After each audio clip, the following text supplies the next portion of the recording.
सांप राजा की लड़की के मुंह में रहता था। उसकी तबीयत दिन पर दिन खराब होती जा रही थी। एक दिन अर्जुन रात को राजकुमारी के कमरे में बैठ गया। उसने पूरे ध्यान से राजकुमारी को देखा और रात के 12 बजे आने का इंतजार करने लगा। जैसे ही रात होती, राजकुमारी के मुंह से एक विशाल काला नाग बाहर निकला और धीरे धीरे सरकता हुआ महल से बाहर चला गया। अर्जुन चौंक गया, परंतु शांत रहा और इस पूरी घटना को गौर से देखता रहा। कुछ समय बाद वह नाग वापस लौटा और राजकुमारी के मुंह से होते हुए उसके शरीर में समा गया। अब अर्जुन को समझ आ गया कि राजकुमारी की समस्या का कारण यह नाग ही है। अगली सुबह राजा उत्सुकता से अर्जुन के पास पहुंचा और पूछा, विद्वान अर्जुन, क्या तुमने मेरी बेटी की बीमारी का रहस्य जान लिया? महाराज, राजकुमारी बीमार नहीं है, बल्कि उनके शरीर में एक नाग ने वास कर रखा है।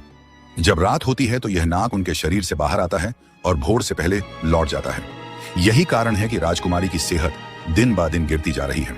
यदि इसे रोकना है तो मुझे आज रात एक तलवार और एक मिट्टी से भरी हुई बड़ी बाल्टी की आवश्यकता होगी। राजा ने तुरंत मंत्री को आदेश दिया कि अर्जुन की इच्छा अनुसार सारी वस्तुएं तैयार की जाए।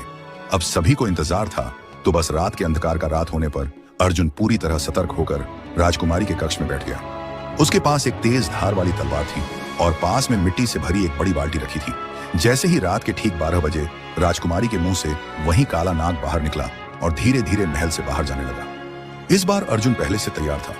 उसने धैर्य रखा और नाग के पूरी तरह बाहर निकलने का इंतजार किया। जैसे ही नाग पूरी तरह से बाहर आ गया और महल के आंगन की ओर बढ़ा, अर्जुन दबे पांव उसका पीछा करने लगा। जंगल के पास पहुंचते ही अर्जुन ने नाग पर तेजी से वार करने के लिए तलवार उठा ली, लेकिन तभी नाग अचानक रुक गया और इंसानी आवाज में बोला, मुझे मारने की कोशिश मत करना, वरना इसका अंजाम बुरा होगा।